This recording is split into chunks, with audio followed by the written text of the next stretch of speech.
My fiancée texted that her best friend borrowed my $4,000 PC, but when I replied calmly, I exposed their secret and blew up everything they hid. I'm Fabian, 31, male. I work as a cybersecurity engineer, and up until 3 weeks ago, I was engaged to a woman named Amanda. We'd been together for 2 years, engaged for 6 months, living together in a pretty nice townhouse in Austin. She worked as a social media manager for some wellness brand. Now here's what matters. I'm a PC guy. I built a custom rig about 1.5 years ago, around $4,000 all in. Top-tier GPU, high-end Ryzen, plenty of RAM, custom water loop with RGB, 3 monitors, mechanical keyboard.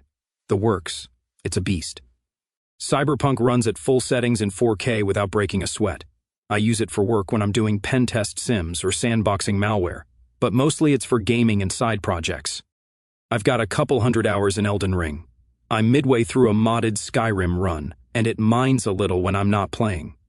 I also kept a backup drive plugged in with everything that matters: client NDAs, crypto keys, family photos and videos, including footage from my mom's funeral. All irreplaceable. I kept meaning to upload it to the cloud and didn't. On a Wednesday afternoon, I'm sitting in a Zoom meeting with a client when my phone lights up. Text from Amanda. I figure it's something normal like asking what I want for dinner or complaining about her boss. Instead, don't be mad. Ella needed to borrow your PC for her streaming setup, and I said yes. She'll bring it back in a few days. My brain glitched. I read that message 3 times.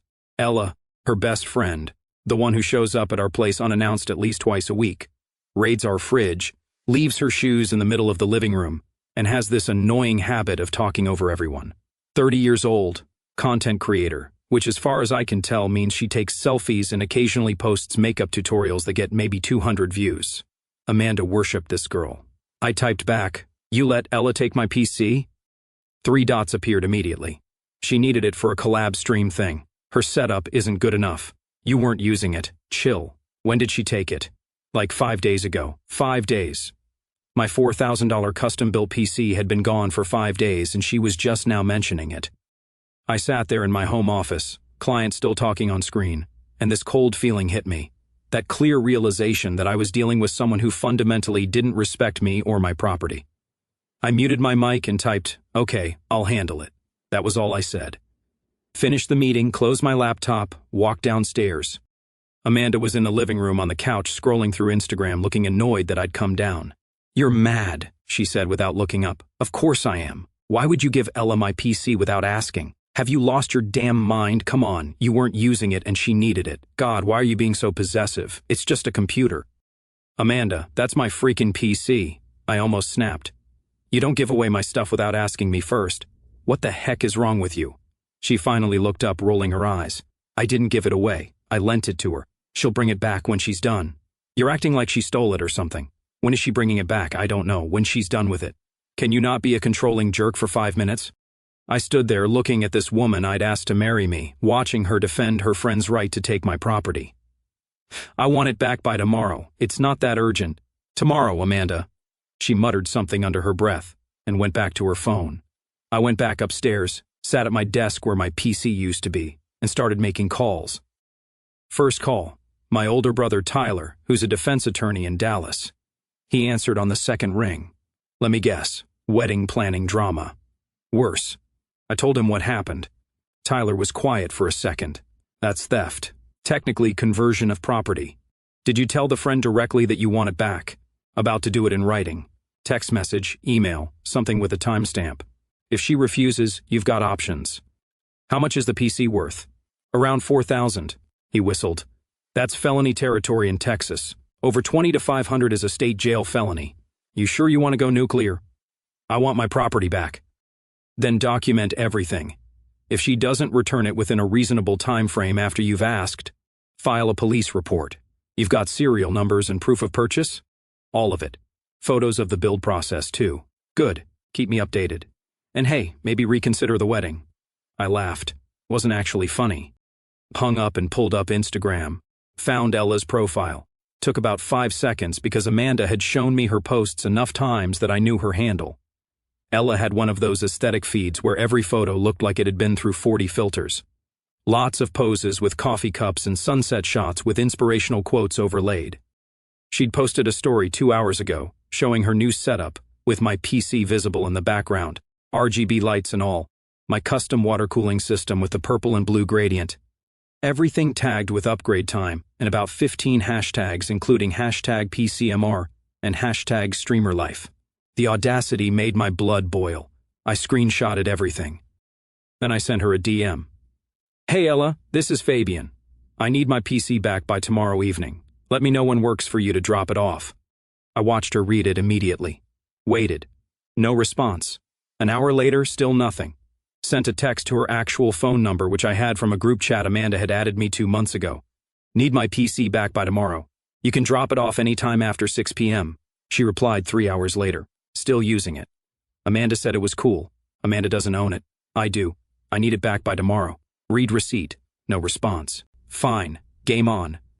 Thursday morning, I woke up to find Amanda already gone. She'd left a note on the kitchen counter. Staying at Ella's tonight. You're being ridiculous and I need space. So she was at Ella's place where my PC was. Perfect. I forwarded all the Instagram screenshots and text messages to my personal email with timestamps. Then I did what any reasonable person in cybersecurity does. I checked my remote access logs. Yeah, I had monitoring software on my PC. Not spyware, just standard security stuff that tracks when it's powered on. IP addresses, login attempts, that kind of thing. Completely legal, completely standard. The logs showed my PC had been active every day for the past 5 days, at an IP address in North Austin that traced back to an apartment complex called the Residences at Domain. Fancy place. One of those luxury buildings with a concierge and a rooftop pool that gets about 3 months of use per year. Rent probably started at $2,000 a month for a studio. Interesting choice for someone who was always complaining about being broke and asking Amanda to cover her portion of brunch. I documented everything. Made a folder on my laptop with screenshots, receipts, photos from when I built the PC, the original purchase confirmations from Micro Center showing serial numbers for every component. Even had a video I'd made showing the completed build and running benchmark tests. The video clearly showed my name on the Windows login screen, and my voice explaining each component as I walked through the specs, time-stamped, dated, the whole package. Then I pulled up the purchase history from my credit card. $4,000 across 3 different transactions. Graphics card from Newegg, processor and motherboard from Micro Center, RAM and storage from Amazon.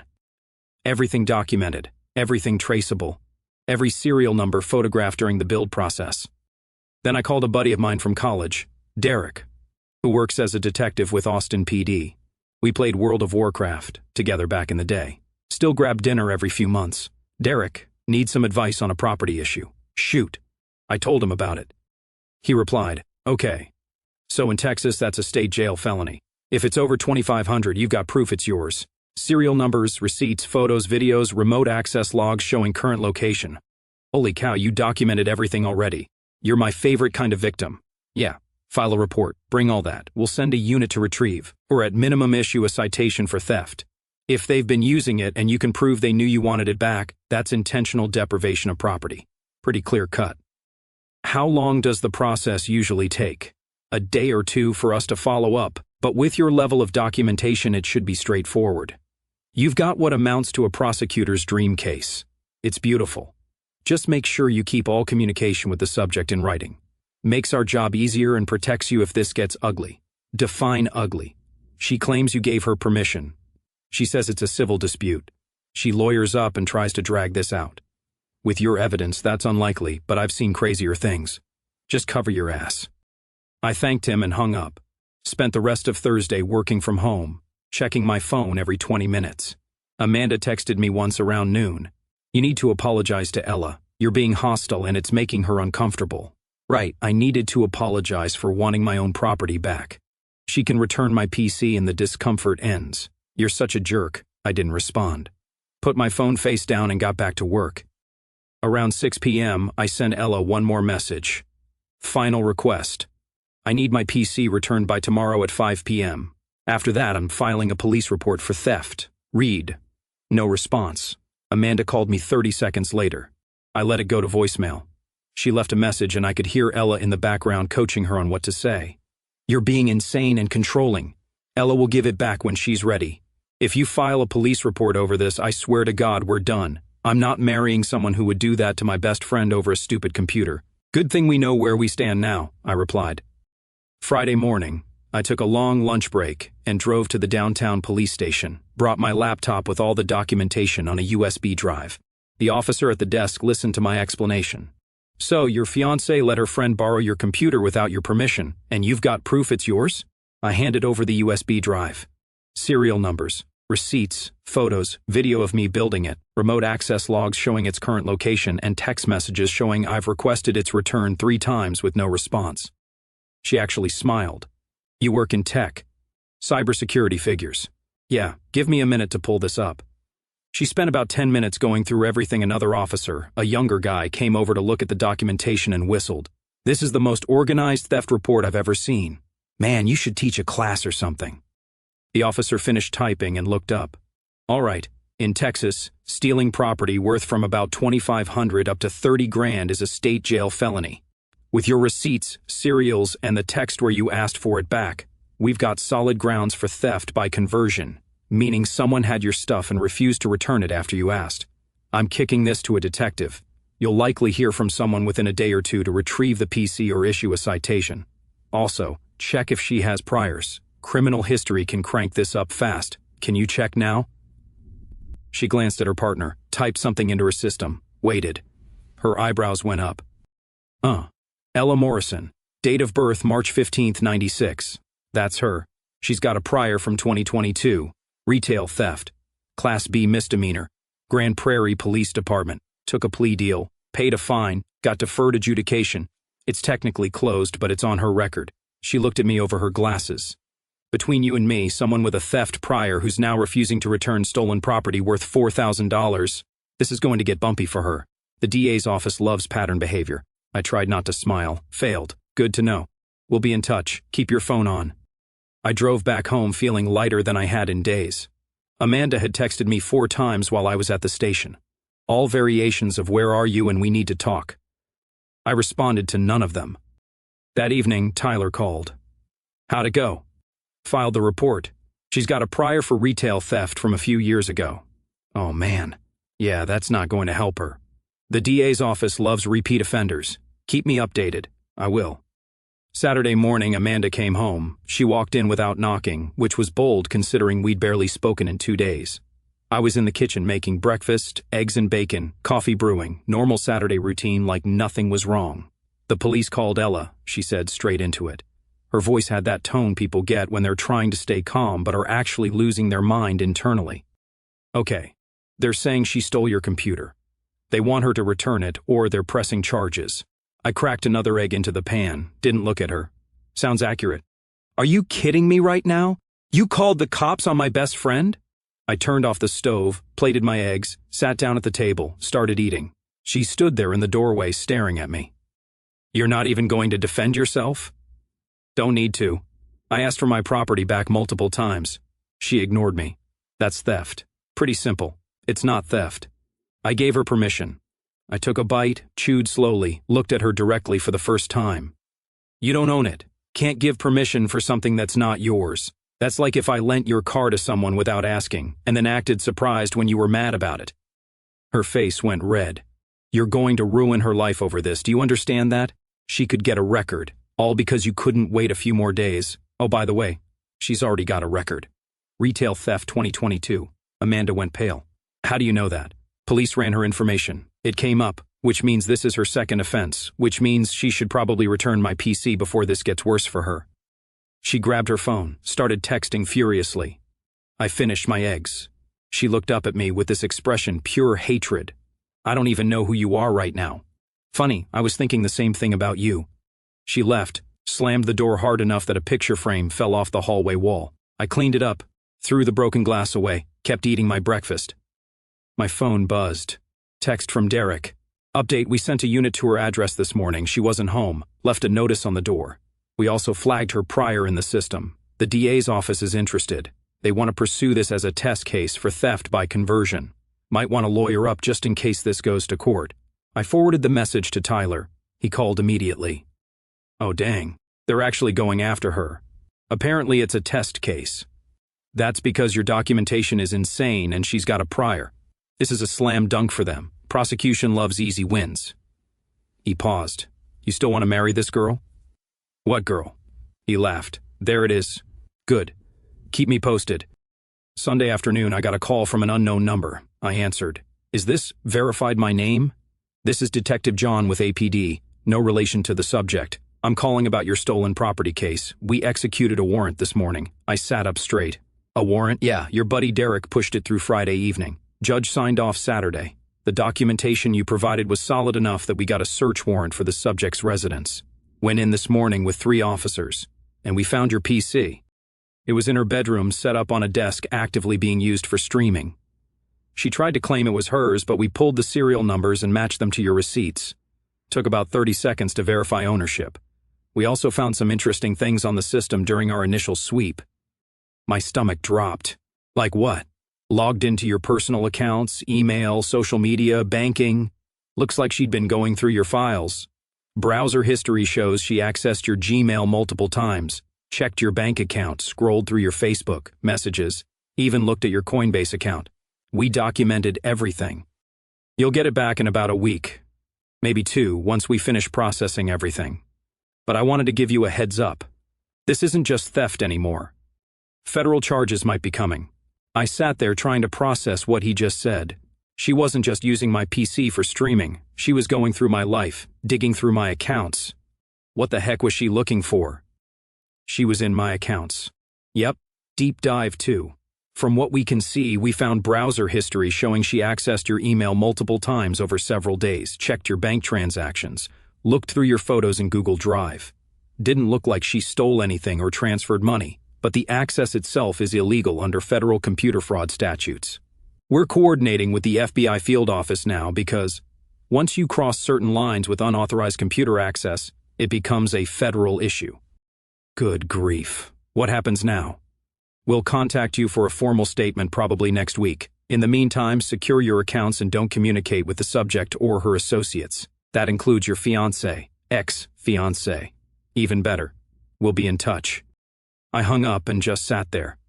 Ella had actively gone through my private accounts, my emails, my banking. What was she trying to do?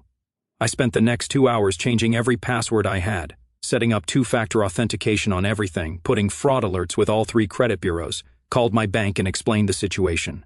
They flagged my account for suspicious activity and issued new cards with new numbers. Called my crypto exchange and locked my account pending verification.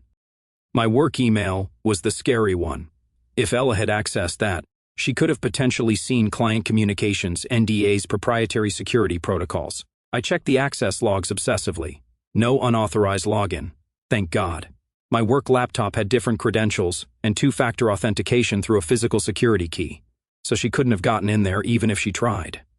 Monday morning, I woke up to 17 missed calls and about 40 text messages, all from Amanda, all sent between 2 and 5 a.m. I read through them with my coffee. The progression was something. Started with "we need to talk," escalated to "Ella's going to be arrested," peaked at the FBI called her about federal charges, ended with "this is all your fault." I responded to exactly one message. Change of plans. I'm keeping the townhouse. You've got until Friday to get your stuff out. Leave the ring on the counter. She called immediately. I declined. She called again. The 3rd time I answered. You can't kick me out. My name's on the lease. Yours isn't. You're a guest. Guests can be asked to leave. Are you serious right now? You're breaking up with me over this? No. I'm breaking up with you because you let your friend steal my property and threaten to leave me if I reported it. The breakup was your idea. I'm just making it official. Ella's life is over because of you. Ella's life is over because she committed multiple felonies. She made a mistake. She made several choices, not mistakes. Choices. And now she gets to deal with the consequences. I hate you. Cool. Friday 5 p.m. Be gone. I hung up, blocked her number, blocked her on every social media platform. Blocked Ella too while I was at it. Then I called Tyler. Amanda's moving out Friday. Can you be there as a witness? Absolutely, wouldn't miss it. You okay? Honestly, yeah, I feel great. The next week was quieter than I expected. Amanda had her sister Lena help her move out. Lena was always the reasonable one in Amanda's family. Actually had her head on straight. She showed up a day early and knocked on the door. I let her in. I'm here to start packing Amanda's stuff. She's too upset to be around you. That's fine. Do you need help? She looked surprised. You're offering to help me pack your ex-fiancé's things. I'm not a jerk, Lena. I just want this done clean. We spent 2 hours packing Amanda's clothes, her bathroom stuff, her decorations. Lena didn't say much at first, just worked. She'd bring down dresses on hangers, fold sweaters, wrap picture frames, and bubble wrap I'd provided. Professional, efficient, no drama. Around hour 3, she paused while packing up Amanda's books from the living room shelf. Can I ask what actually happened? Amanda's version doesn't make sense. She says you freaked out over Ella borrowing your computer for a few days, but that doesn't sound like something you'd do. I walked her through it, the whole thing. Showed her the timeline on my laptop, the texts, the ignored messages, the Instagram posts, pulled up the police reports on my phone, showed her the federal complaint my company had filed for attempted network access. She sat down on the couch looking exhausted. Good grief. Amanda didn't mention any of that. She said you were being vindictive over a computer. She trailed off, shaking her head. Yeah, she messed up. Amanda's always had this blind spot with Ella. That girl's been trouble since college, but Amanda refuses to see it. I'll make sure everything's out by tomorrow evening. And hey, I'm sorry this happened. You seemed good together. We weren't. I just didn't realize it until this happened. Friday evening came and went. Lena texted to confirm everything was out. True to her word, the place was clean. Amanda's key and engagement ring were on the kitchen counter with a note. You're making a huge mistake. Ella did nothing wrong. I threw the note away, put the ring in a drawer, ordered pizza, and played games on my laptop until midnight.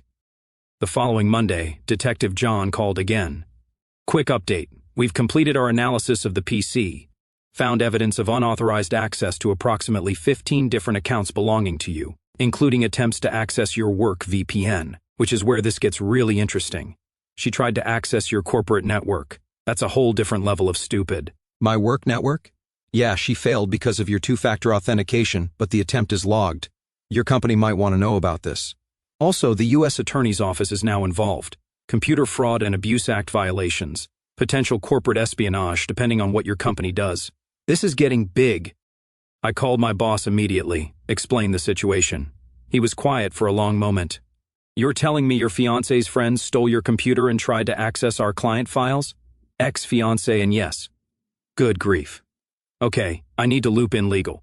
Don't talk to anyone about this. We might need to file our own complaint. The next 2 weeks were a blur of lawyers, statements, and meetings. My company ended up filing a federal complaint for attempted unauthorized access to a protected computer system. Ella's legal situation went from bad to apocalyptic. The charges kept stacking up. The U.S. attorney was apparently making an example of her for some broader campaign against cybercrime. I got my PC back on a Wednesday afternoon. A courier delivered it with a chain of custody form I had to sign. Set it up in my home office, checked everything. They'd cloned the drive for evidence but hadn't changed anything. All my files intact, all my photos still there. Tyler called that evening. The DA's office is really milking this. They're using her as a poster child for digital theft. She's probably looking at 3 to 5 years if she doesn't take a plea. What kind of plea are they offering? Last I heard, 18 months plus restitution and 3 years probation. She'd have to plead guilty to felony theft and computer fraud. The federal charges might get dropped as part of the deal. Well, I'd take the deal. Most people would. 3 weeks after Amanda moved out, I was getting ready for bed on a Tuesday night when someone started pounding on my door. I checked the Ring camera on my phone. Amanda. She looked like hell. Behind her, another car was parked at the curb. Lena in the driver's seat, looking worried. I opened the door, but kept the security chain on. What? We need to talk. No, we don't. Please. 5 minutes. I let her in. She immediately started pacing around my living room. Ella took the plea deal. Okay. She's going to prison for 18 months. Yeah, that's what happens when you commit multiple felonies. She whirled on me. This is your fault, all of this. She wouldn't be going to prison if you hadn't been so vindictive. She wouldn't be going to prison if she hadn't stolen my property and hacked into my accounts. She didn't hack anything. She was just curious. Curious? That's your defense. I couldn't help but laugh. Amanda. She committed identity theft and tried to access my company's network. Bitch. Stop defending her. You ruined her life. No, she ruined her own life. Amanda's face crumpled. Started crying, the kind of ugly crying that comes from weeks of stress. She was my best friend, my only real friend. And now she's going to prison and everyone's saying it's her fault. But you're the one who pressed charges. You could have just let it go. Let it go. The heck you think I am? Frozen? She was yelling now. The police said if you dropped the charges, they'd reduce her sentence. I stared at her.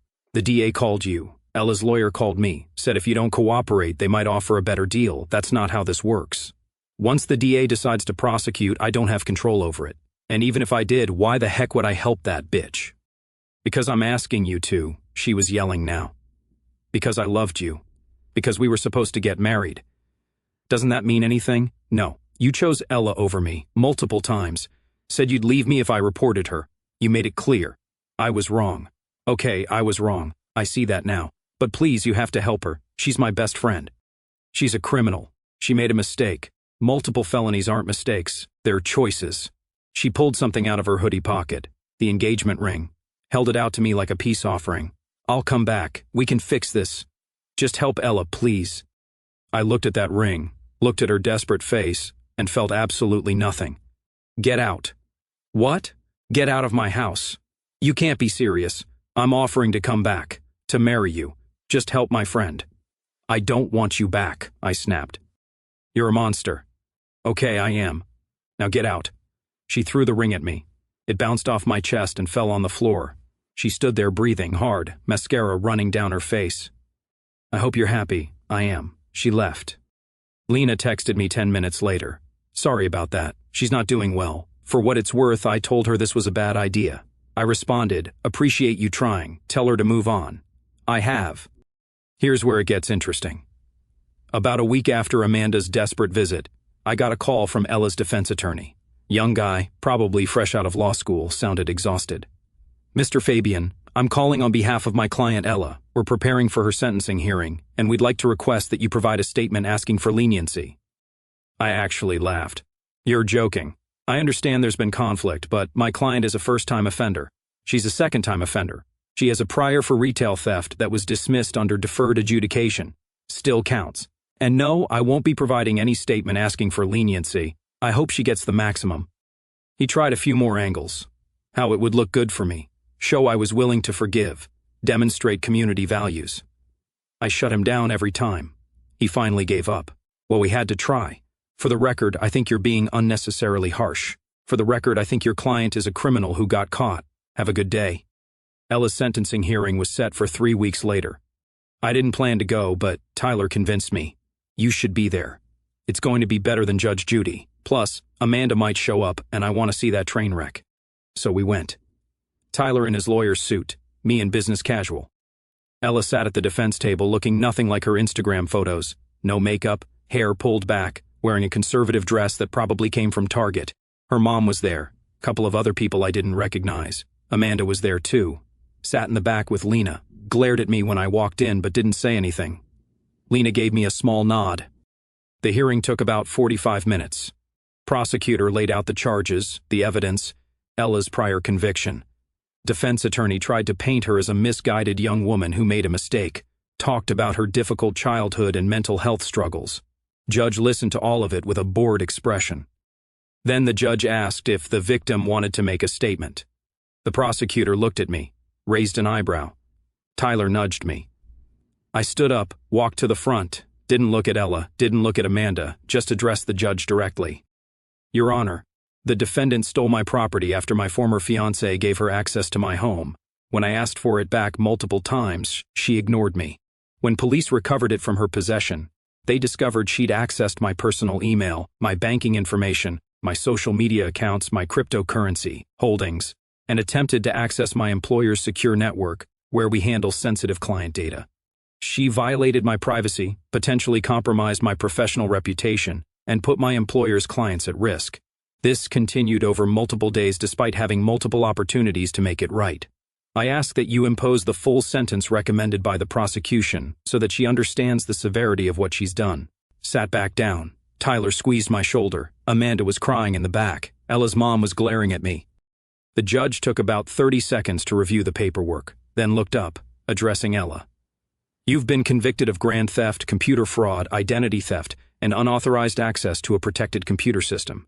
You have a prior conviction for theft, that, while dismissed under deferred adjudication, demonstrates a pattern of behavior. The victim in this case has suffered significant harm and stress. I'm sentencing you to 18 months in state prison, followed by 3 years supervised probation. You will pay restitution in the amount of $8,000 to cover the victim's legal fees, replacement equipment costs, and time lost from work. You will surrender yourself to begin your sentence no later than 30 days from today." She started crying. Her lawyer put his hand on her shoulder. The judge banged the gavel. We all stood outside the courtroom. Amanda was waiting. Lena tried to pull her away, but she shook her off. "Are you happy now?" She was still crying. "Is this what you wanted?" "I wanted my property back. Everything else was her doing. She's going to prison. Actions have consequences. You could have stopped this. You could have asked them to reduce the charges." "Well, I didn't." "Screw you," she snapped. "Nah, I'm good," I replied. Lena finally managed to pull Amanda away. Tyler and I walked to the parking garage. "That was cold as heck," he said, grinning. "She earned it. The restitution amount is interesting. $8 grand. That's more than the PC was worth. Legal fees add up. Plus, I missed a week of work dealing with all this." "You're not actually going to make her pay all that, are you?" "Every penny. Already filed a civil judgment to make sure I can collect even after she gets out." Tyler laughed. "You're a savage. I love it." 3 weeks later, I got a call from Amanda. Different number. "What?" "Ella starts her sentence tomorrow." Her voice was flat, emotionless. "She's terrified." "Okay, I just wanted you to know that you destroyed her life and our relationship. You destroyed everything. And for what, a computer?" "Yes. I hope you're proud of yourself." "I am. Anything else?" She hung up. I blocked the number. That was 4 months ago. Haven't heard from either of them since. Ella is serving her sentence at a women's facility outside San Antonio. According to Tyler, who tracks these things for fun, she'll probably get out in 12 months with good behavior. Amanda's social media went dark after the sentencing. Lena told me through a mutual friend that Amanda moved back in with her parents, got a new job in Dallas, and completely changed her friend group. Apparently, losing your best friend to prison and your fiancé in the same month does that to a person. As for me, I'm doing great. Better than great. I upgraded my PC setup, kept the core components, but added a new Lee case with even better RGB lighting and airflow. Got a 4th monitor for productivity, upgraded to a Herman Miller chair that cost more than some people's cars. But my back has never felt better. The townhouse feels bigger without Amanda's chaos, cleaner, quieter. I turned her former workspace into a proper gaming room. Got a new sectional couch, a mini fridge for drinks during long sessions, acoustic panels on the walls for better sound, mounted all 4 monitors on an adjustable arm system. It's basically my dream setup now. The best part, I adopted a dog from the shelter about 6 weeks after Amanda left. 3-year-old German Shepherd mix named Atlas, who's better company than my ex ever was. House-trained, knows basic commands, doesn't judge my gaming habits. We run together every morning, 5 miles through the neighborhood. He sleeps next to my desk when I'm working, barks at delivery drivers. Perfect dog. Sometimes at night when I'm working late or gaming, I think about how different this could have gone. If I'd just let it slide. If I'd prioritized keeping the peace over protecting my property. If I'd been the guy who smiled and nodded and let people walk all over him. But I didn't. Some people think I'm heartless for doing all this over a computer. Whatever. They can think what they want. I would do it again if I had to.